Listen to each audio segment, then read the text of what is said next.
மணப்பெண்ணின் பிரத்யேகமான திருமணம் Vivaha the Chennai silks. Coimbatore corporation லிமிட்ல இருந்து 2 கிலோமீட்டர்ல லேண்ட் 8 lakhsக்கு ஸ்ரீ பேபி ப்ராப்பர்ட்டிஸ் கோயம்புத்தூர். அசலானது ஸ்பெஷலானது குலாஸ் நாட்டு சர்க்கரை. செங்கோட்டையன் 5ஆம் தேதி பேசுறத பார்த்தா அவர் ஒரு அதிமுகவா பிரிஞ்சு அவர் ஒரு அணியை சேர்த்துருவார் போல. அதை அதிமுகவுடைய தலைவர்கள் ஃபேஸ் பண்ணுவாங்க. அதை நல்லிணக்கமா கொண்டு வரதா இல்லது அவரின் மீது நடவடிக்கை எடுப்பதா என்பது அதிமுகவுடைய உட்கட்சி விவகாரம். அதில் பாஜக கருத்து சொல்ல வேண்டிய இடம் இல்லை. நயினா நாகேந்திரன், அண்ணாமலை, தமிழிசை சவுந்தரராஜன் இவங்கெல்லாம் டெல்லி போறாங்க. என்ன காரணம் உங்களுக்கு எதுவும் தெரியுமா? முதுகலை குத்திடுச்சு அதிமுக. எடப்பாடி பழனிசாமி எங்களுக்கு ஒரு கமிட்மெண்ட் கொடுத்தாரு, ராஜ்யசபா சீட்டு, பிரேமலதா விஜயகாந்த் சொல்றாங்க. ஒருவேளை பாஜகவையும் முதுகலை குத்திடுவாரோ? அது டிசம்பர்ல நாங்க நடத்துற மாநாட்டில் தான் பேசுவோம் அப்படின்னாங்க. நாம் பேசிக்கொண்டு இருக்கிற மாசம் டிசம்பர் கிடையாது. டிசம்பருக்கு 4 மாசத்துக்கு முன்னால தான் நாம் இருக்கிறோம். அதனால அவர்கள் முன்கூட்டியே இதை அறிவிக்க வேண்டும் என்று அவர்கள் யாரோடு இருக்க வேண்டும் என்று விரும்புகிறார்களோ அவர்கள் முடிவு செய்து விட்டார்களா என்ற கேள்விதான் எழுகிறது. டிடிவி தினகரன் ஒரு ஸ்டெப் பேக் எடுத்து வச்சிருக்காருல. தேர்தல் நேரத்தில் என்ன மாதிரியான முடிவெடுப்பது என்பதை நாங்க டிசம்பர்ல முடிவெடுப்போம் அப்படின்னு சொல்றாங்கன்னா அது அந்த கட்சியினுடைய உரிமை தானே. ஐபிசி தமிழ் நேயர்களுக்கு வணக்கம். இன்றைய சிறப்பு நேர்காணலில் நம்மோடு இணைந்திருக்கிறார் தேசிய சிறுபான்மை பிரிவு செயலாளர் வேலூர் இப்ராஹிம் அவர்கள். வணக்கம். வாழ்க வளமுடன். அவசர அவசரமாக டெல்லிக்கு முக்கிய தலைவர்கள் கிளம்புறாங்க நாளைக்கு அப்படின்னு ஒரு செய்தி காலையில் வந்திருந்தது. நயினா நாகேந்திரன், அண்ணாமலை, தமிழிசை சவுந்தரராஜன் இவங்கெல்லாம் டெல்லி போகிறாங்க அப்படின்னு சொல்லி செய்தி. என்ன காரணம் உங்களுக்கு எதுவும் தெரியுமா? அவசரமாக பயணம் பண்ண வேண்டிய அளவுக்கு தமிழக அரசியலில் ஒன்றும் பரபரப்பு கிடையாது. கடந்த காலத்தில் எப்படி திரு அண்ணாமலை அவர்கள் மாநில தலைவராக இருக்கும் பொழுது மாதத்திற்கு ஒரு முறை இங்கே தமிழகத்தில் இருக்கக்கூடிய அரசியல் சூழலை அங்கே இருக்கக்கூடிய பாஜகவினுடைய முன்னணி தலைவர்களுக்கு எடுத்து சொல்வாரோ அது மாதிரியான ஒரு பயணம். குறிப்பாக இப்போ தேர்தல் நெருங்குவதனால முக்கிய தலைவர்கள் எல்லோரும் அங்கே போய் அது ஒரு ஆய்வுக்குழுவாக உட்காந்து என்னெல்லாம் நடந்திருக்கு, குறிப்பாக பூத் கமிட்டியினுடைய பலப்படுத்துதலில் நம்ம 4 பாராளுமன்றங்களை ஒன்று திரட்டி ஒரு பெரிய மாநாடு ஒவ்வொரு பகுதியிலுமே நடத்த இருக்கிறோம். அதனுடைய முதல் மாநாடு திருநெல்வேலியில் சிறப்பாக நடந்தது, அமித்ஷா அவருடைய தலைமையில், அவருடைய வழிகாட்டுதலில். அதனுடைய தொடர்ச்சியாக வேறு என்னவெல்லாம் பண்ண போகிறோம், தமிழக அரசியல் சூழலை பற்றி விரிவாக பேசுவாங்க. ஸோ அதற்கான ஒரு பணியாக இருக்கும். அலைன்ஸ் சம்பந்தமாக ஏதாவது பேசப்படுமா? ஏன்னா அண்மையில் பார்த்தீங்கன்னா ஓபிஎஸ்ஸாக இருக்கட்டும், டிடிவி தினகரனாக இருக்கட்டும், இவங்களுடைய அந்த நிலைப்பாடுங்கிறது பாஜக கூட்டணியை பொறுத்த வரைக்கும், தேசிய ஜனநாயக கூட்டணியை பொறுத்த வரைக்கும் அவங்க உண்மையானுமே டிடிவி தினகரன் என்டிஏவில் இருக்கீங்களா அப்படிங்கிறத நயினா நாகேந்திரன்ட்ட கேட்டுக்குங்க அப்படிங்கிறாரு. ஓபிஎஸ் அவர்கள் நாங்கள் என்டிஏ கூட்டணியிலிருந்து வெளியே வந்தாச்சு அப்படிங்கிற ஸ்டேட்மெண்ட்டை சொல்கிறாரு. இன்னைக்கு காலையில் செங்கோட்டையன் ஒரு பரபரப்பான ஒரு செய்தியை சொல்லியிருக்காரு. 5ஆம் தேதி நான் ப்ரெஸ் மீட் பண்ணி மனம் திறந்து பேச போகிறேன் அப்படிங்கிறாரு. அப்போ இது எல்லாமே தேசிய ஜனநாயக கூட்டணிக்கு ஒரு பின்னடைவாக பார்க்கப்படுது. அலைன்ஸ் சம்பந்தமாகவும் கண்டிப்பாக பேசுறதுக்கு வாய்ப்பு இருக்குது தானே? ஐயா, ஓபிஎஸ் அவர்கள் தேசிய ஜனநாயக கூட்டணியிலிருந்து வெளியேறிவிட்டார் என்பதை அவரே தெரிவித்ததுனால அதில் நாம் ஒரு கருத்து சொல்ல முடியாது. ஏன்னா ஒவ்வொரு கட்சிக்கும் அல்லது ஒவ்வொரு தலைவர்களுக்கும் சில அபிலாஷைகள் இருக்கும். அதை கூட்டணியில் சில நேரங்களில் ஃபுல்ஃபில் பண்ண முடியும், சில நேரங்களில் பண்ண முடியாது. இது தேசிய ஜனநாயக கூட்டணியில் மட்டும் கிடையாது, இந்தி கூட்டணியிலும் கடந்த காலத்தில் அதிலிருந்து கூட்டணி கட்சிகள் வெளியே போயிருக்காங்க, பிறகு சேர்ந்துருக்கிறாங்க. இது இயல்பாக நடக்கும். இப்போ அது மாதிரி அவர் என்ன கோரிக்கை வைத்தார், அது என்ன நிறைவேற்றப்படலைன்றது தலைவர்களுக்கு மத்தியில் உள்ள அது ஒரு பர்சனல் டிஸ்கஷன். அதில் அவருக்கு திருப்தி இல்லைன்னு நினைக்கிறேன். அவர் வெளியே போயிட்டார். ஓகே, அவர் திரும்பவும் வருவார் அப்படின்னு எதிர்பார்க்கிறோம். அது ஒரு அரசியல் ரீதியான எதிர்பார்ப்பு. இரண்டாவது, மரியாதைக்குரிய டிடிவி தினகரன் அவர்கள் அம்மா மக்கள் முன்னேற்ற கழகத்தினுடைய தலைவராக மட்டுமல்ல, மிகச்சிறப்பாக கடந்த காலத்தில் தேசிய ஜனநாயக கூட்டணியோடு இணைந்து பயணித்தவர். இன்றைக்கும் அவர் இணைந்து பயணிக்கிறார் என்பதை எங்களுடைய மாநில தலைவர் நயினா நாகேந்திரன் அவர்கள் ரொம்ப தெளிவாகவே சொல்லியிருக்கிறாங்க. அதனால் தேசிய ஜனநாயக கூட்டணியில் 2024 யார் இருந்தார்களோ அவர்கள் இன்றைக்கும் இருக்கிறார்கள், 2026 தேர்தலையும் தொடர்வார்கள். இதுல எந்த மாற்று கருத்தும் இல்லை. அவர் ஒரு கருத்தை கேட்கிறாரு, எனக்கு புரியுது, அவரா கேட்கிறாரு, இது அவங்க தான் சொல்லணும்னு கேட்பதற்கு காரணம் என்னன்னா, இப்போ அவர் கூட்டணியில் இருக்கிறார் என்பதை அவரே சொல்லுவதை விட அந்த கூட்டணிக்கு யார் லீட் பண்றாங்களோ அவர்கள் சொல்லுவதுதான முறையா இருக்கும். அதனால அந்த அடிப்படையில் சொன்னாரே தவிர நான் கட்சியில் இருக்கிறேன்னா இல்லைன்னு எனக்கே தெரியாது அப்படின்ற அடிப்படையில் இல்லை. ஒரு மரியாதை எப்போ இருக்குன்னா, ஆமா எங்களுடைய கூட்டணி தலைவர்கள் எங்க கூட இருக்கிறாங்கன்னு கூட்டணியை லீடு பண்றவங்க சொல்லணும். அப்ப இன்னைக்கு கூட்டணியை தேசிய ஜனநாயக கூட்டணியை லீட் பண்ற பொறுப்புல கடந்த காலத்தை ஒட்டி அப்படியே இருக்கிறது திரு நயினா நாகேந்திரன் அவர்கள். அதே மாதிரி இங்கு அரசியல் ரீதியான தேர்தல் களத்தில் லீட் பண்றதுக்கு அனைத்து இந்த அண்ணா திராவிட முன்னேற்ற கழகம் இருக்கு, அவங்களிடத்திலுமே கேள்வி கேட்டாங்க. அப்போ ஐயா இபிஎஸ் அவர்கள் ரொம்ப தெளிவா சொன்னாங்க, தேசிய ஜனநாயக கூட்டணியில அவர்கள் இருக்கிறார்கள், அதே போன்று 2026 தேர்தலில் அவர்கள் தொடரக்கூடிய விஷயங்கள் நேரம் இருக்கு பேசலாம் அப்படின்னாங்க. ஓபிஎஸ்ஐ பற்றி கேட்கும் பொழுது காலம் கடந்து விட்டதுன்னு பதில் சொன்னாங்க. ஸோ அப்போ மரியாதைக்குரிய டிடிவி தினகரன் அவர்கள் எங்களுடைய கூட்டணியில் இருக்கிறார், நேரம் வரும் பொழுது அதை பேசி எத்தனை சீட்டு அதெல்லாம் வாய்ப்பு இருக்கும். ஆனால் ஓபிஎஸ்க்கு அந்த கதவு அடைக்கப்பட்டதுன்னு அவங்க அதிமுக தரப்புல சொன்ன பதில் அது. நயினா நாகேந்திரன் நேற்று செய்தியாளர் சந்திப்புன்னு நினைக்கிறேன், அவர் தெளிவாக சொல்லிட்டார், ஓபிஎஸ் டிடிவி தினகரன் எல்லாரும் எங்கள் கூட வரணும், திமுகவை தோக்கடிக்கணும் அப்படிங்கிறதா எங்கள் நோக்கம் அப்படின்னு சொல்கிறாரு. நேற்று அதே இன்னொரு நிகழ்வில் டிடிவி தினகரன் மறுபடியும் என்ன சொல்கிறாருன்னா, டிசம்பர் மாதம் தான் நாங்கள் முடிவெடுப்போம், தொண்டர்கள் மத்தியில் எங்களுடைய கட்சிக்காரர்கள்ட்டெல்லாம் நாங்கள் ஆலோசித்த பின்பாக தான் முடிவெடுப்போம் அப்படிங்கிறார். நயினா நாகேந்திரன் என்டிஏ கூட்டணியில் தான் அவர் இருக்காருன்னு சொல்கிறாரு. அதே சமயத்தில் அதை திரும்ப அவர் உறுதிப்படுத்த மாட்டேங்கிறாரு டிடிவி தினகரன். அப்போ அவருக்கு ஏதோ ஒரு சம்திங் ஏதோ டிஸ்டர்பன்ஸ் ஆகுது அப்படிங்கிறதான் இந்த இடத்துல தெரிய வருது. பாருங்க, ஒரு கூட்டணி இருக்கிறது என்றால் அந்த கூட்டணியை யார் தலைமையேற்று நடத்துகிறார்களோ அவர்கள் எப்பொழுதுமே அனைத்து கட்சி தலைவர்களையுமே அரவணைச்சு போகணும். அப்படித்தான் அவருடைய பேச்சு இருக்கணும். இபிஎஸ் சொல்றீங்க. நான் அவர் தேர்தலுக்கான கூட்டணி, தேசிய ஜனநாயக கூட்டணியில் ஆல்ரெடி இணைந்திருக்கிற கட்சிகளை பாரதிய ஜனதா கட்சியோடு தான் நெருக்கமா இருக்கிறாங்க. இன்னும் அதிமுகவோடு அப்படி மெர்ஜான மாதிரி ஒரு சூழல் இல்லை. அப்போ அந்த அடிப்படையில் திரு நயினார் நாகேந்திரன் அவர்கள் தன்னுடைய எண்ணத்தை வெளிப்படுத்தி இருக்கிறார். ஏன்னா திமுக என்கிற மக்களை மிகப்பெரிய அளவிற்கு கொடுமைக்கு உட்படுத்துகிற இந்த கட்சியை நம்ம வெளியேற்ற வேண்டும் என்றால் ஒரு அசுரபலத்தோடு நாம் அடித்தாட வேண்டிய நேரம் இது. இந்த நேரத்தில் 1% வாக்கு கூட குறைந்து விடக்கூடாது. பெரும்பான்மை இடங்களில் நம்ம வெற்றி பெறணும். அதற்கு திரு ஓபிஎஸ் அவர்கள் இருக்கணும், டிடிவி தினகரன் ஆல்ரெடி இருக்கிறார், இவங்கெல்லாம் கடந்த காலத்தில் இருந்தவங்க தானே. அதனால் அவர்கள் 2026 தேர்தலிலும் இருக்க வேண்டும் என்ற எதிர்பார்ப்பை எல்லா இடங்களிலும் திரு நயினார் நாகேந்திரன் அவர்கள் பேசுகிறார். அது பாரதிய ஜனதா கட்சி நிலைப்பாடு. அம்மா மக்கள் முன்னேற்ற கழகம் ஏன் அப்படி பேசுறேன்னு நாங்கள் கேட்க முடியாது. அவங்களுக்குன்னு கொள்கை இருக்கு, அவங்களுக்குன்னு பேட்டி தொடக்கத்திலே சொன்னீங்களே, இது மாதிரி கடந்த காலங்களில் எங்களோட பயணிச்சவர் தான் இது வரைக்கும் எங்களோட பயணிச்சுட்டு இருக்காருன்னு நீங்களும் சொல்றீங்க, நயினா நாகேந்திரன் சொல்றாரு. ஆனா டிடிவி தினகரன் ஒரு ஸ்டெப் பேக் எடுத்து வச்சிருக்காருல்ல. கிடையாதுங்க. அவரு தேசிய ஜனநாயக கூட்டணியில் நாங்கள் இல்லை அப்படின்னு ஓபிஎஸ் அறிவித்த மாதிரி ஐயா டிடிவி அறிவிக்கல.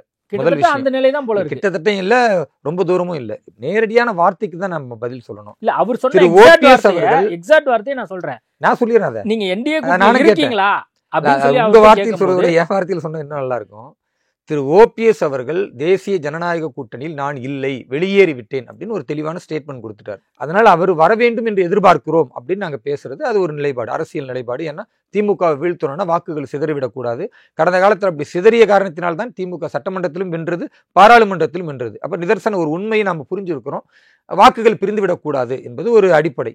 2வது, திரு டிடிவி தினகரன் அவர்களை பொறுத்த வரைக்கும் இன்றைய தேதி வரை தேசிய ஜனநாயக கூட்டணியில் நான் இல்லை, வெளியேறி விட்டேன் அப்படின்னு அவர் சொல்லலை. நான் கூட்டணியில் தான் இருக்கிறேன்.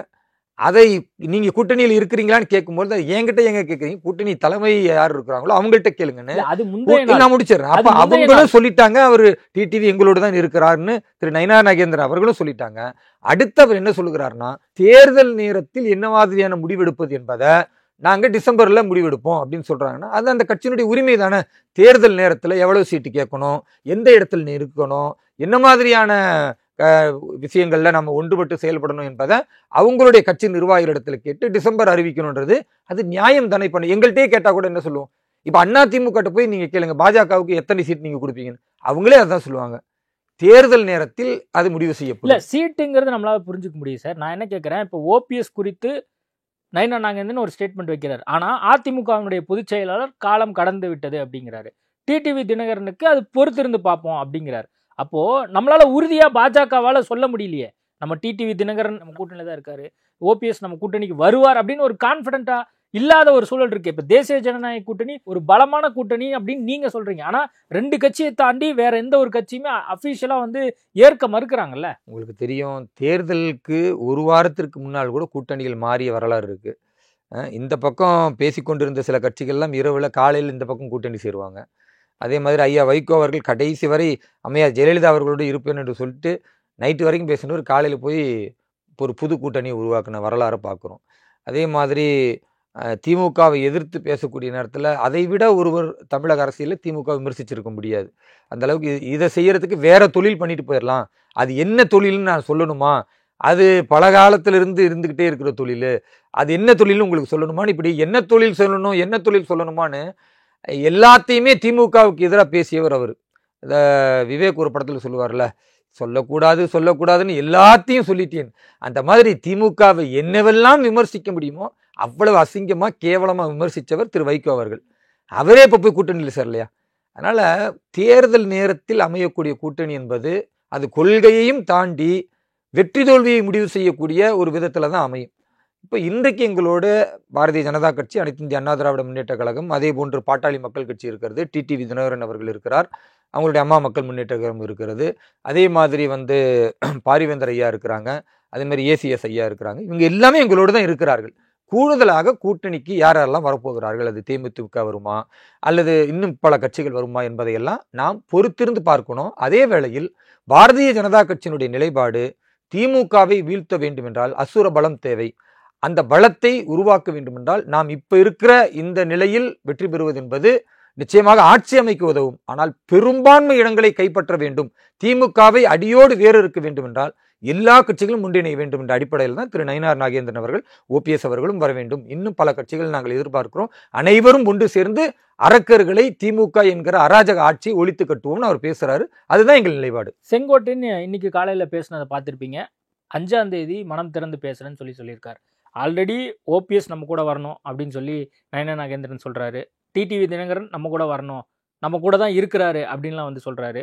இப்போ செங்கோட்டையன் 5ஆம் தேதி பேசுறத பார்த்தா அவர் ஒரு அதிமுகவா பிரிஞ்சு அவர் ஒரு அணியை சேர்த்துருவார் போல இருக்கேன். அப்ப நீங்க அவரையும் ஒன்றிணைக்கணும் அப்படின்னு சொல்லக்கூடிய ஒரு சூழலுக்கு நயினார் நாகேந்திரன் தள்ளப்பட்டுருவாரா, பாஜக தலைமை தள்ளப்பட்டுருமா அப்படிங்கிற ஒரு பார்வை இருக்கு. திரு செங்கோட்டையன் அவர்கள் மூத்த அமைச்சராக இருந்தவர், தொடர்ந்து பலமுறை சட்டமன்றத்தில் வெற்றி பெற்று அம்மையார் ஜெயலலிதா அவருடைய அன்பை பெற்றவர், புரட்சித் தலைவர் எம்ஜிஆர் அவருடைய அன்பை பெற்றவர்.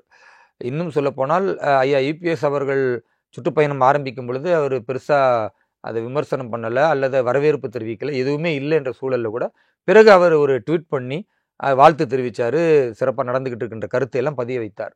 அதே வேளையில் ஒரு உட்கட்சியில் ஒரு சில தலைவர்கள் புறக்கணிக்கப்படுகிறார்கள் அல்லது ஒரு சில தலைவர்களுக்கு தேவையான அந்த முன்னுரிமை அளிக்க மறுக்கப்படுகிறது என்ற விஷயங்கள் இருந்தால் அதை அனைத்து இந்திய அண்ணா திராவிட முன்னேற்ற கழகத்தின் தலைவர்கள் தான் சரி செய்யணுமே தவிர அதுக்குள்ளே போய் பாஜக கருத்து சொல்ல முடியாது. ஒருவேளை அவர் அதிமுகவுக்கு எதிராக அல்லது ஐயா யூபிஎஸ் அவர்களுக்கு எதிராக ஒரு கருத்தை அவர் சொல்ல மாதிரி ஒரு தேதியில் மனம் திறந்து பேசி அது சர்ச்சையாக்கப்படுமேயானால் அப்பொழுதும் பாஜக அதுக்கு கருத்து சொல்ல வேண்டிய அவசியம் இல்லை. அவர் முக்கிய தலைவராக இருக்கார், அதிமுகவினுடைய முன்னாள் அமைச்சராக இருந்திருக்கார். அப்படிங்கும்போது எல்லாரும் ஒன்றிணையணும்னு சொல்லும் போது அப்போ செங்கோட்டையனுடைய அந்த ஒரு கருத்துமே வேல்யூ பெருந்தானே. அப்போதைக்கு பாஜக ரியாக்ட் பண்ணி தான் ஆகணும். அடிப்படையில் ஓபிஎஸ் என்பவர் அதிமுகவிலிருந்து தனித்து அவர் தனி சின்னத்தில் நின்று அதில் அவர் போட்டியிட்டவர். அதனால அவர் தேசிய ஜனநாயக கூட்டணிக்கு வர வேண்டும் என்று கூப்பிடுவது அது ஒரு நியாயமானது. ஏன்னா அதிமுக இல்லை அப்படின்னு அவர் தனியா போயிட்டார். அதிமுகன்னு அவர் சொன்னாலும் அவர் தனி சின்னத்தில் நின்றார், அதிமுக சின்னத்தில் நிக்கல. அவரை நீங்க திரு செங்கோட்டையன் அவர்களோட ஒப்பிட முடியாது. செங்கோட்டையன் அவர்கள் கடைசியா நின்ற சட்டமன்ற உறுப்பினர் வரைக்கும் ரெட்டையில தான் நின்றிருக்கார். இன்றைக்கு வரைக்கும் பொதுச் செயலாளராக இபிஎஸ் அவர்களை தான் அவர் ஏற்றுக்கொண்டிருக்கிறார். அப்போ அவரை ஓபிஎஸ் அவரோட ஒப்பிட முடியாது. இவர் வேறு, அவர் வேறு. அவர் கட்சியை தாண்டி போயிட்டாரு, கட்சியிலிருந்து அவர் நீக்கப்பட்டுட்டார்னு சொன்னாங்க, கட்சிக்கு எதிராக அவர் செயல்பட்டு விட்டார்னு பேசுறாங்க. அப்படி இதுவரை திரு செங்கோட்டையன் அவர்களை ஐயா இபிஎஸ் உள்ளிட்ட யாருமே பேசல. அதனால இனி அவர் எதையாவது ஒரு கருத்து சொன்னா அதை அதிமுகவுடைய தலைவர்கள் ஃபேஸ் பண்ணுவாங்க. அதை நல்லிணக்கமாக கொண்டு வரதா இல்லது அவரின் மீது நடவடிக்கை எடுப்பதா என்பது அதிமுகவுடைய உட்கட்சி விவகாரம். அதில் பாஜக கருத்து சொல்ல வேண்டிய இடம் இல்லை. பிரேமலதா விஜயகாந்தனுடைய ஸ்டேட்மெண்ட்டை பார்த்துருப்பீங்க. முதுகில குத்திடுச்சு அதிமுக. எடப்பாடி பழனிசாமி எங்களுக்கு ஒரு கமிட்மெண்ட் கொடுத்தாரு, ராஜ்யசபா சீட்டு. அவர் சொன்ன பதில் என்னன்னா, எம்ஜிஆர் காலத்திலிருந்து ஜெயலலிதா காலத்திலிருந்து நாங்கள் இயர் போடுறதில்ல, அந்த அடிப்படையில் நாங்களும் கேட்டுக்கொண்டோம், இல்லைங்க இதுதாங்க நடைமுறை அப்படின்னு சொன்னார். அதன் அடிப்படையில் நாங்கள் கையெழுத்திட்டோம் அப்படின்னு சொல்லி பிரேமலதா விஜயகாந்த் சொல்லியிருக்காங்க. கடைசியாக முதுகுலையே குத்திட்டாங்க, ஏமாத்திட்டாங்க அப்படின்னு சொல்லி பிரேமலதா விஜயகாந்த் சொல்கிறாங்க. ஒருவேளை பாஜகவையும் முதுகுல குத்திடுவாரோ? மரியாதைக்குரிய பிரேமலதா விஜயகாந்த் அவர்கள் இது சம்பந்தமாக முன்கூட்டி ஊடகங்கள் கேள்வி கேட்ட பொழுதெல்லாம் அதை நான் இப்போ பேச வேண்டிய தருணம் இல்லை, இதெல்லாம் நாங்கள் டிசம்பரில் அல்லது ஜனவரியில் எங்களுடைய மாநாட்டில் பேசுவோம், இப்போ நாங்கள் பேச மாட்டோம், அதன் கருத்து சொல்ல மாட்டோம் அப்படின்னு சொன்னாங்க. இப்போ திடீர்னு அவர்கள் வாலண்டியாக இந்த மாதிரி அதிமுகவின் மீது ஒரு கருத்தை வைக்கிறார்கள் என்றால் அப்போ வேறு ஒரு செட்டில்மெண்ட் அல்லது வேறு ஒரு அசைன்மெண்ட் அல்லது வேறு ஒரு ஏற்பாட்டுக்கு அவர்கள் தயாராகி விட்டார்களா அப்படின்ற கேள்வியை தான் நம்ம முன்வைக்க வேண்டியிருக்கு. ஏன்னா அவர்களே சொன்னது என்னன்னா, இது போன்ற விஷயங்களை நீங்கள் ஊடகம் கேட்டாலும் நாங்கள் பதில் சொல்ல மாட்டோம், அது டிசம்பரில் நாங்கள் நடத்துகிற மாநாட்டில் தான் பேசுவோம் அப்படின்னாங்க. இப்போ நாம் பேசிக்கொண்டு இருக்கிற மாதம் டிசம்பர் கிடையாது, டிசம்பருக்கு 4 மாதத்துக்கு முன்னால் தான் நாம் இருக்கிறோம். அதனால் அவர்கள் முன்கூட்டியே இதை அறிவிக்க வேண்டும் என்று அவர்கள் யாரோடு இருக்க வேண்டும் என்று விரும்புகிறார்களோ அவர்கள் முடிவு செய்து விட்டார்களா என்ற கேள்விதான் எழுகிறது. எங்களை பொறுத்தவரை அதிமுக என்ன பேசுனாங்க, அந்த அம்மா என்ன பேசுனாங்க என்பது தெரியாது. அது அவர்கள் 2 பேருக்கு மத்தியில் உள்ளது. அது அதிமுக தான் பதில் சொல்லணும். எடப்பாடி பண்ணக்கூடிய எல்லா விஷயத்துக்குமே நம்ம ஒரு சமரசத்துக்கு போற மாதிரி இருக்கே பாஜக. அண்ணாமலை நீக்கணும் அப்படின்னு சொல்லி அவர் சொன்னாரு, கடைசியா பாஜக தலைமை நீக்கிருச்சு. ஓபிஎஸ் வந்து வேண்டான்னு சொன்னாரு, கடைசியா ஓபிஎஸ்ஸையும் நம்ம வந்து நீக்கிட்டோம். டிடிவி தினகரன் ஓபிஎஸ்க்கு ஆதரவா பேசினாரு, இப்போ டிடிவி தினகரனே வந்து இந்த மாதிரி பேச ஆரம்பிச்சிட்டாரு. பிரேமலதா விஜயகாந்தனுடைய இந்த ஸ்டேட்மெண்ட் ஒட்டுமொத்தமா இபிஎஸ்னுடைய அந்த ஆக்டிவிட்டி காரணமாக, அரசியல் காரணமாக நம்ம எல்லாரையுமே நம்ம சமரசம் பண்ணக்கூடிய இடத்துக்கு பாஜக நகர்ந்துருச்சா? தமிழக பாஜக தலைவர் நகர்ந்துட்டாரா? முதலில் நீங்கள் திரு அண்ணாமலை அவர்களை பற்றி பேசுனீங்க.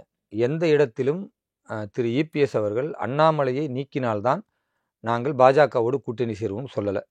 அப்போ அஃபீஷியலாக அவரோ அல்லது அவருடைய ஸ்போக்ஸ் பர்சனோ சொல்லாத நிலையில் நீங்கள் சொல்கிறத வச்சு அதை எனக்கு கருத்து சொல்ல முடியாது. 1. 2வது, திரு அண்ணாமலை அவர்கள் தலைவராக இருந்த பொழுதுதான் பாரதிய ஜனதா கட்சியோடு ஐயா இபிஎஸ் அவர்கள் கூட்டணியில் இணைந்தார்கள். ஏன்னா பத்திரிகையாளர் அன்னைக்கே கேட்டாங்க, இவர் விலகினால்தான் கூட்டணி என்று அவர் கோரிக்கை வைத்தாரானும் போது மத்திய உள்துறை அமைச்சர் அமித்ஷா அவர்கள் ரொம்ப தெளிவாக சொன்னாங்க, இன்றைக்கும் என் பக்கத்தில் இருக்கிற திரு அண்ணாமலை தான் மாநில தலைவர், இந்த பக்கம் இபிஎஸ் இருக்கிறார், இவர்கள் 2 பேரும் இருக்கும் பொழுதுதான் இந்த கூட்டணி அப்படின்னு சொன்னார். ஸோ அதனால் வந்து இவரை விலக்கினால்தான் அப்படின்றது கிடையாது. திரு அண்ணாமலை அவர்கள் இயல்பாகவே அவர் மாநில தலைவர் பொறுப்பிலிருந்து இன்னும் நிறைய கட்சி பணி செய்யணும் என்ற வேற வேற பணிகள் செய்வதற்கு ஆர்வமாக இருந்ததுனால அதற்கான பணிகளை பாஜக. இப்ப அண்ணாமலையே மாத்தி பேசுறாருல, முன்னாடி வந்து இபிஎஸ் என்ன விமர்சிச்சு பேசினார் அப்படிங்கறத நம்ம பார்த்தோம். 2026 அதிமுக 4வது இடம் போகும் அப்படின்னு சொல்லி அவர் மாநில தலைவராக இருந்தபோது பேசினார். இப்போ எனக்கு வந்து ஒரு டாஸ்க் கொடுத்துருக்காங்க, அந்த டாஸ்கை நான் பண்ணணும், ஒரு சாமானிய தொண்டனாக ஒரு காரியகர்த்தாவாக என்ன சொல்றாங்களோ அதை கேட்கணும் அப்படிங்கிறார். அப்ப அண்ணாமலையினுடைய அந்த ஆக்டிவிட்டியே கொஞ்சம் வேற மாதிரி இருக்கு அப்படிங்கிற விமர்சனம் இருக்கு. நீங்களே பதில் வச்சிருக்கீங்க. அவர் மாநில தலைவராக இருக்கும்போது தேர்தலை சந்திப்பதாக இருந்தால் எதிர்க்கட்சிகள் எல்லாவற்றையும் வீழ்த்த வேண்டும் என்ற ஒரே அஜெண்டா தான் இருக்கும். ஏன்னா தனித்து நிற்கிறோம், நாங்க பாஜகவுடைய தலைமையில் ஒரு கூட்டணி வச்சிருக்கிறோம்னா அப்போ அதிமுகவாக இருக்கட்டும் திமுகவாக இருக்கட்டும் எங்களை எதிர்க்கிற அத்தனை கட்சிகளையும் நாங்கள் மிக கடுமையாக எதிர்த்தால்தான் ஓரணியில் எங்களுக்கான வாக்குகளை சேர்க்க முடியும். அந்த அடிப்படையில் திரு அண்ணாமலை அன்றைக்கு பேசினார் என்றால் அது நியாயமானது. உங்க கேள்வியில அந்த அரசியல்வாதியா மாறிட்டாரு. எல்லாருமே அரசியல்வாதி தாங்க, யார் அரசியல்வாதி இல்ல? இன்னைக்கு வைகோ அவர்கள் திரு ஸ்டாலின் அவர்கள் எவ்வளவு புகழ்றாரு. நான் கேட்கிறேன், யார வேணா நேம் பண்ணிக்கீங்க, அதை நான் அக்செப்ட் பண்ணிப்பேன். நானும் அரசியல். அண்ணாமலை இது நாள் வரைக்கும் மனசுல பட்டதை வெளிப்படையா பேசிட்டு இருந்தவரு இப்ப வந்து மனசுல ஒண்ணு வச்சுக்கிட்டு வெளியே ஒரு அரசியல்வாதி மாதிரி நீங்களா நினைச்சுக்கிறீங்க. அண்ணாமலை அவர்கள் மாநில தலைவராக இருக்கும் போதும் அவர் ஒரு அரசியல்வாதி தான். இன்னைக்கு தொண்டனாக இருக்கிறேன் என்று சொன்னாலும் அப்பொழுதும் அவர் ஒரு அரசியல்வாதி தான். அண்ணாமலை மனசாட்சிக்கு தெரியும் அவர் வந்து இப்ப எப்படி நடந்துக்கிறார் அப்படிங்கிறது. அண்மையில கூட ஒரு பேட்டிங் போது, இப்போ நான் ஒரு சாதாரண ஒரு தொண்டரா சொல்றேன், கட்சி தலைமை எனக்கு இன்ஸ்ட்ரக்ஷன் கொடுத்துருக்காங்க, நான் என்னோட இதுல தெளிவா தான் இருக்கேன் அப்படின்னு கூட பதிவு பண்றாரு. உங்களுடைய பேட்டியில நானுமே அதானங்க சொன்னேன். நீங்க கேட்டீங்க, திரு அண்ணாமலை அவர்கள் தலைவராக இருக்கும்போது அவரை நீங்க அதிகபட்சமா எல்லாத்துலயும் முன்னுதாரணமா சொன்னீங்க. இப்போ அவர் தலைவராக இல்லாத பொழுது அவர் பேரை கூட எடுக்க மாட்டேங்க, எதுக்கு எடுத்தாலும் திரு நயினார் நாகேந்திரன் சொல்றீங்களே அப்படின்னு என்கிட்ட கேள்வி கேட்டீங்க. நான் அதுக்கு என்ன பதில் சொன்னேன்? எனக்கு திரு அண்ணாமலை அவர்களாக இருக்கட்டும், திரு நயினார் நாகேந்திரன் அவர்களாக இருக்கட்டும், இல்லை இதுக்கு பின்னால யார் மாநில தலைவராக பொறுப்பேற்க போகிறார்களோ அது XYZ யாரா வேணா இருக்கட்டும், அந்த மாநில தலைவர் என்ற பொறுப்பு இருக்குமேயானால் அவர்களுக்கு கட்டுப்பட்டு அவர்களுடைய வழிகாட்டுதலில் நடக்க வேண்டும், அவர்களை தான் முன்னிலைப்படுத்த வேண்டும். இதுதான் பாஜகவுடைய அடிப்படை இயல்பான ஒரு தன்மை. அந்த தன்மையைத்தான் நான் பிரதிபலித்தேன். அந்த தன்மை இன்றைக்கு திரு அண்ணாமலை பிரதிபலிக்கிறார். மாநில தலைவராக இருக்கும் பொழுது அதிமுகவை எதிர்த்த அவர் இன்றைக்கு அவர் மாநில தலைவராக இல்லை, இன்னொருவர் மாநில தலைவர், அந்த பொறுப்புக்கு திரு நயினார் நாகேந்திரன் அவர்கள் வருகிறார். அவர் கூட்டணியை அதிமுகவோடு இணைக்க வேண்டும் என்று கோரிக்கை வைக்கிறார். மத்திய தலைமை அதை இயல்பாக ஏற்றுக்கொள்கிறார்கள். இன்னும் அதை நெருக்கமாக்குவதற்கு ஐயா இபிஎஸ் அவர்கள் தன்னுடைய வீட்டிற்கு அழைத்து விருந்தளிக்கிறார். அதே மாதிரி எல்லா இடங்கள்லயும் அவர் வீட்டுக்கு போய் சாப்பிடுவதிலிருந்து ரொம்ப இணக்கமான ஒரு நல்லிணக்கம் வந்து கொண்டிருக்கிறது. சூழல்ல தற்குறின்னு சொல்லும் போதோ அல்லது 2026 4வது இடம் அப்படின்னு சொல்லும் போதோ பாஜக தொண்டர்கள் கைத்தட்டின காட்சிகள் இன்னும் அப்படியே இருக்கு. அப்போ அண்ணாமலை தலைவரா இருக்கும் போது ஒரு ஸ்டேட்மெண்ட் சொல்லியிருக்காரு, அதுக்கு கைத்தட்டல் வந்திருக்கு, வரவேற்பு வந்திருக்கு. இப்போ அதே அண்ணாமலை 2026 எங்களுடைய கூட்டணி முதல்வர் வேட்பாளராக இபிஎஸ் தான் அப்படின்னு சொல்றாரு. அப்போ நீங்க மக்களை என்னவா பாக்குறீங்க அப்படிங்கிறது ஒண்ணு இருக்கு. தொண்டர்கள் அண்ணாமலையுடைய ஸ்டேட்மெண்ட்டையே எப்படி ஒரு வருஷத்துல மாத்தி பாக்குறாங்கிறது ஒண்ணு இருக்குல்ல. ஒரு எதிர்க்கட்சி தலைவரை தற்குறி என்று திரு அண்ணாமலை அவர்கள் பேசியது இன்றைக்கு அவர் அதை தவிர்த்து விட்டு திரு ஐயா இபிஎஸ் அவர்கள் அவருடைய தலைமையில் தான் ஆட்சி அமையும், அவர்கள்தான் தமிழகத்தினுடைய முதல்வராக வரப்போகிறார் என்று சொல்வது உங்களுக்கு முரண்பாடு மாதிரி தெரியுது. இந்த தற்குறின்ற வார்த்தைக்கே நீங்க இவ்வளவு கவலைப்படுறவங்க, திரு வைகோ அவர்கள் கலைஞர் கருணாநிதி அவர்களை பார்த்து என்ன இல்ல சொன்னார்? வேலூர் இப்ராஹிம் கடந்த பேட்டிகள்லாம் திருமாவை திட்டுவாரு, இன்னைக்கு வைகோ திட்டணும்னு ஐபிசி தமிழுக்கு வந்திருக்காரு நினைக்கிறேன். நான் திட்டலைங்க, அவர் சொன்ன வார்த்தையை தான் நான் சொல்றேங்க. இல்ல இன்னைக்கு திருமாவளவனை இழுக்காம நீங்க வைகோவை திட்டுறீங்களே, அதுக்காக கேக்குறேன். அதாவதுங்க எனக்கு ஒவ்வொரு பேட்டியில ஒவ்வொரு ஒருத்தர் வச்சிருப்பீங்க. கடந்த பேட்டிகள்லாம் திருமாவளவன் இருந்தாரு, இந்த பேட்டியில வைகோ இருக்காரு, என்ன காரணம் தெரியல. எனக்கும் ஒருவேளை துரை வைகோ பாஜக பக்கம் வர்றதை வைகோ தடுக்கிறாரோ? எனக்கும் திருமாவளவனுக்கு நீங்க பர்சனல் பகையா? சித்தாந்த ரீதியாக அவர் தவறான விஷயங்களை பேசுறாரு, RSS பற்றி தவறான புரிதலை குறிப்பா இஸ்லாமிய இடத்துல அச்சத்தை விளைவிக்கிறார். அதனால திருமாவளவனை எதிர்க்கிறோம், எதிர்த்துக்கொண்டுதான் இருக்கோம். வைகோ கலைஞர் கருணாநிதியை பார்த்து அவர் வெளியே வந்த பிறகு பேசுனது என்ன? திமுகவை எதிர்த்து அவர் பேசுனது என்ன? கருணாநிதி அவர்கள் இந்த தொழில் பார்ப்பதை விட வேற ஒரு தொழில் இல்ல, அது நீங்க சொல்லிட்டீங்க. அதுக்கு பேர் என்ன? இல்ல, அது நீங்க இன்னும் பெண்களை கூட்டி விட்டு அதை விட வேற வேலை இதை விட அசிங்கமா ஒரு தலைவர் விமர்சிக்க முடியாது. தற்குறின்ற வார்த்தை என்பது இயல்பா ஒருத்தன் கோபப்பட்டு சொல்றது. ஆனா இது கோபப்பட்டு வர வார்த்தை இல்ல, களங்கப்படுத்த வேண்டும் என்பதற்காகவே கலைஞர் கருணாநிதி அவர்களை வைகோ பேசிய வார்த்தை. இதை விட வேற தொழில் பார்க்கலாம், அந்த தொழிலுக்கு பேர் என்ன? இவ்வளவு கேவலமா சொன்ன அந்த வைகோவை அண்ணன் வைகோ என்று ஐயா ஸ்டாலின் இன்றைக்கு புகழ்வதும், அவருக்கு சால்வை போடுவதும், இவர் என் உயிர் உள்ளவரை திமுகவை நான் வெற்றி பெறாமல் விட மாட்டேன்னு கேட்கிறாங்க. நீங்க என்னைக்காச்சும் ஒரு ஊடகவியலாளரா திமுக காரனை பார்த்து இப்படி கேள்வி கேட்டிருப்பீங்களா? உங்களுக்கு அந்த தைரியம் இருக்கா? ஏப்பா வைகோ இப்படி கேட்டார்ல, இதுக்கு வேற தொழில் பண்ணிட்டு போயிடலாம் அப்படின்ட்டு கலைஞரன் அப்படி கேட்டவனெல்லாம் உள்ள வச்சிருக்கிறீங்களப்பா. நீ எப்படி அண்ணாமலை அன்று அண்ணாமலை இன்று என்று இந்த திமுக ஆதரவு ஊடகங்கள் திருப்பி போடுறீங்களே, உங்களுக்கு வெக்கமா இல்லையா? தற்குறி என்பது ஒருத்தன் கோபம் வரும்போது சாதாரண இயல்பா சொல்ற வார்த்தைக்கும் அதை சொன்னதே மானங்கிட்டு போய் திமுக காரனுங்க இன்னைக்கு வாயை புத்திக்கிட்டு ஐயா வைகோ தூக்கி தலையில வச்சு ஆடுறீங்க. அவர் கோபத்தில் சொன்ன வார்த்தை, அதை மறந்துட்டு இன்றைக்கு ஒரு தொண்டனாக இருந்தாலும் திரு அண்ணாமலை அவர்கள் ஐயா இபிஎஸ் அவர்கள் முதல்வராக வேண்டும், திமுகவை ஒழித்து கட்ட வேண்டும் அவர் களத்தில் இருக்கிறார்னா அதை பாராட்டமே தவிர அன்று இன்றுன்னு போடுவதாக இருந்தால் முதல்ல அதுக்கு தகுதியானவர் வைகோ தான். வைகோவை திமுக அன்று இன்றுன்னு போட்டுட்டு அதுக்கப்புறம் திரு அண்ணாமலை போடுங்க. அதை மக்கள் பார்த்து புரிஞ்சுக்குவாங்க எது ஒரு கோபத்தில் வர இயல்பான வார்த்தை, எது கலைஞர் கருணாநிதியும் அந்த திமுக குடும்பத்தையும் அசிங்கப்படுத்தின வைகோவுடைய அபாயகரமான வார்த்தை என்பதை ஒப்பிட்டு பார்க்கும் பொழுது அது தெரியும். விஜய் மாநாடு மதுரையில நடந்து முடிஞ்சிருச்சு. இப்ப மதுரையை நோக்கி மையப்படுத்தி பல்வேறு அரசியல் நகர்வதா நம்ம செய்திகள் பார்க்கிறோம். இப்போ பாஜக என்ன நினைக்குது இப்போ விஜயனுடைய அரசியல் வருகைய? விஜய் அவர்களை பொறுத்த வரைக்கும் நான் ஆரம்ப காலத்திலும் சொல்லிக்கிட்டு இருக்கிறோம், அவருக்குன்னு ஒரு தனி கொள்கை கிடையாது. திமுக என்ன சொல்லுகிறதோ அதை அப்படியே காப்பி பேஸ்ட் பண்றாரு. திமுகவில் பெரியார் தலைவர்னா இங்கேயும் பெரியார் தலைவர்னு சொல்றாரு, திமுகவில் அண்ணா தலைவர்னா இவருக்கும் அண்ணா தலைவர். திமுக நீட்டை எதிர்த்தால் இவரும் நீட்டை எதிர்க்கிறார். திமுக மத்திய அரசு கல்விக்கு பணம் தரல அப்படின்னா இவரும் அதே தான் பேசுறாரு. திமுக சிஏஏவை எதிர்த்தா இவரும் எதிர்ப்பாரு. திமுக வக்ஃப் அமெண்ட்மெண்ட் பில்லை எதிர்த்தா இவரும் எதிர்ப்பாரு. திமுக செய்யாத இவர் தானாக செய்கிற ஒரே ஒரு விஷயம் நீங்க சொல்லுங்க, நான் அது வரைக்கும் கேள்விப்படவே இல்லை. அப்போ திமுக சொல்லுவதையே சொல்லக்கூடிய ஒருவர் ஆனா அங்க திமுக விட நல்லா செஞ்சிருவோம் அப்படின்னா அதுதான் ஒண்ணு இருக்குப்பா, ஒரிஜினல் ஒண்ணு இருக்கும் பொழுது நீ எதுக்கு ஜெராக்ஸ் வேலை பாக்குற?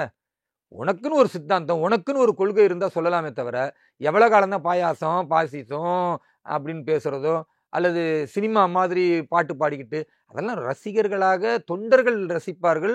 அவருடைய கட்சியினராக இப்ப புதுசா வந்திருக்கிற அவரு படத்தை பார்த்த ரசிகர்கள் ரசிப்பாங்களே தவிர மக்கள் ரசிக்கணும்னா மக்களுடைய விஷயத்தை டச் பண்ணணும். இல்ல மக்களுடைய விஷயத்துல கவின் கொல்லப்பட்டார்ல, அதுக்கு திரு விஜய் என்ன பண்ணாரு? அதுக்கு ஏதாவது பதில் பேசினாரா? அல்லது சாதிய ரீதியான மோதலுக்கு ஏதாவது பதில் சொல்லி இருக்கிறாரா? மக்களின் பிரச்சனைக்காக எத்தனை விஷயத்துல போய் கலந்து நிக்க இருக்கிறார்? வர மாசம் போறாருல, ஏங்க வர மாசம் போறாரு, போன மாசம் அவர் கட்சி ஆரம்பிச்சு 1.5 வருஷம். அப்ப கேட்பாங்கல்ல, ஒரு 1.5 வருஷம் கேக்குற மாதிரி விஜய் அதுதான் விஜய் கேட்பாங்கல்ல மக்கள். அப்ப மக்கள் கேள்வி கேட்கிற இடத்துலதான் இன்றைக்கு அவர் இருக்கிறார் வழிய தலைவருக்கான தகுதியான இடத்துல இல்ல.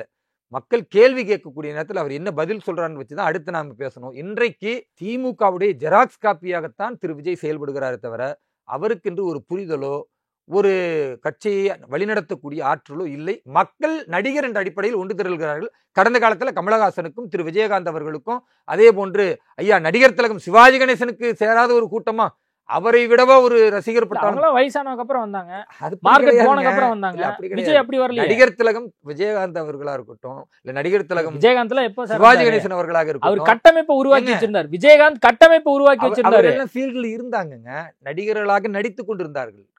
அதே மாதிரி கமலஹாசன் கூட தான் அப்படி வந்தாரு. யாரு? நடிச்சிட்டு இருக்கும்போது தான் அவரு அரசியல் தொடங்கினாரு. அவர்கள் எல்லாம் வந்து வரும் பொழுது எப்படி லட்சக்கணக்கான மக்கள் சேர்ந்தார்களோ அதே மாதிரி திரு விஜய் அவர்களுக்கு சேர்கிறார்கள். நடிகர் உங்களால என்பதனால் நம்ப முடியல. ஆனா ஓட் சர்வே எல்லாம் நிறைய பேர் அந்த சர்வே எடுக்கிறதுல விஜய்க்கான வரவேற்பு அதிகமா இருக்கிறதா வந்து சர்வேக்கெல்லாம் கண்டிப்பா சொல்லுங்க. அதுல மாற்று கருத்துல விஜய் அவர்கள் பாஜகவோட அதிக பர்சன்டேஜ் வராங்க. 8% வரைக்கும் அதிகபட்சம் வாங்குவார். எப்படி திரு சீமான் அவர்கள் ஏறக்குறைய ஒரு 15 ஆண்டுகள் பயணம் செய்து 8% தொட்டாரோ, இன்றைய கருத்து கணிப்பை நம்ம ஏற்றுக்கொள்ள வேண்டும். தேர்தலுக்கு பிறகு ஒரு 8% வாக்கு வங்கி நிச்சயமாக விஜய் தொடுவார் அப்படின்ற விஷயத்தை சொல்றாங்க. வாய்ப்பு இருக்கிறது. அப்ப 8% வைத்து நீங்க ஆட்சி பிடிச்சிருவீங்களா?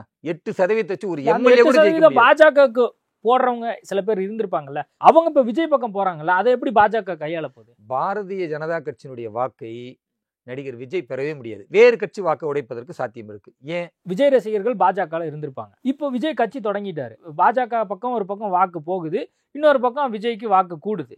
எல்லா கட்சியினுடைய வாக்காளர்களுடைய வாக்குகளை நிச்சயமாக விஜய் தன் பக்கம் ஈர்ப்பதற்கு வாய்ப்பு இருக்கு, சிறிதோ பெரிதோ. பாஜகவுடைய வாக்குகளை அவர் பெறவே முடியாது. ஏன்னா பாரதிய ஜனதா கட்சியில் இருக்கக்கூடிய ஒவ்வொரு காரியகர்த்தாக்களும் நல்ல அவர் டான்ஸ் ஆடுறாரு அதனால நான் ஓட்டு போடுறேன், இல்லை இவர் நல்லா நடிக்கிறாரு அதுக்காக ஓட்டு போடுறேன் அப்படின்னு யாரும் வாக்களிப்பதில்லை. அவர்கள் அனைவரும் பாரத தாயின் பிள்ளைகளாக நாம் ஒன்று திரள வேண்டும், தேசம் வளர்ச்சி பெற வேண்டும், தேசத்தில் ஒற்றுமை வேண்டும், தேசம் என்பதுதான் எங்களுக்கு முதன்மையானது என்ற அடிப்படை கொள்கையில் வார்க்கப்பட்டவர்கள் தான் பாரதிய ஜனதா கட்சியினுடைய வாக்காளர்கள், பாரதிய ஜனதா கட்சியினுடைய காரியகர்த்தாக்கள். திடீர்னு நடிகர் விஜயை பார்த்து ஓட்டு போற அளவுக்கு அவ்வளவு மட்டமான ஒரு நபர்களை நாங்கள் வைத்திருக்கோம். இளைஞர்கள் வாரியா அண்ணாமலை இருந்த வரைக்கும் பாஜகவுக்கு ஆதரவு அளிச்சுட்டு இருந்தாங்க. இப்போ விஜய் வந்துட்டார். அப்போ 18 வயசுல இருந்து 30 வயசா இருக்கட்டும், அது ஆண்களா இருக்கட்டும் பெண்களா இருக்கட்டும், இப்போ எல்லாமே வந்து விஜய் பக்கம் போறதுக்கு அதிக சொல்லிட்டு இருக்கு. அது பாஜக சார்ந்திருக்கக்கூடியவங்களுக்கு மட்டும் பாதிப்பு ஏற்படுத்த போறது இல்லை, மற்ற கட்சிக்கு பாதிப்பு ஏற்படுத்தும். ஆனா அண்ணாமலை இருந்த போது இளைஞர்கள் பாஜகவுக்கு எப்படி வரவேற்றாங்க, இப்போ நைனா நாகேந்திரன் வந்ததுக்கப்புறம் எப்படி வரவேற்பு இருக்குன்னு நம்ம பாக்குறோம்ல. உங்க கேள்வியிலேயே பதிலையும் நீங்கள் வைப்பதுதான் இன்றைய தொகுப்பினுடைய ஒரு சிறப்பு அம்சம். அண்ணாமலை அவர்களை பார்த்து நிறைய இளைஞர்கள் வந்தார்களே, அப்படி இன்றைக்கு வரமாட்டார்களா? அந்த இளைஞர்கள்லாம் இந்த பக்கம் வரமாட்டாங்களா விஜய் பக்கம்ன்றதான் உங்க கேள்வி. வரமாட்டாங்க. ஏன்னா அண்ணாமலை அவர்கள் ஒரு பெரிய நடிகர் கிடையாது, ரொம்ப அழகானவர் கிடையாது. அப்படி மேக்கப்லாம் போட்டு அப்படி வந்து அப்படின்னு எம்ஜிஆர் மாதிரி நிறைய பேர் வேஷம் போடுறாங்களே, அப்படிலாம் கிடையாது. அவரு மக்களிடத்தில் குறிப்பா இளைஞர்களிடத்தில் சென்று போய் சேர்ந்ததற்கு காரணம் பிரதமர்களுடைய நலத்திட்டங்களை, நாட்டின் வளர்ச்சியை பாரதிய ஜனதா கட்சி கடந்த 10 ஆண்டு காலம் என்ன செய்தது என்பதை அவர் மாநில தலைவராக இருக்கும் பொழுது ஆழமாக அதிகாரப்பூர்வமாக புள்ளி விவரங்களோடு மக்களுக்கு எடுத்து சொன்னார்.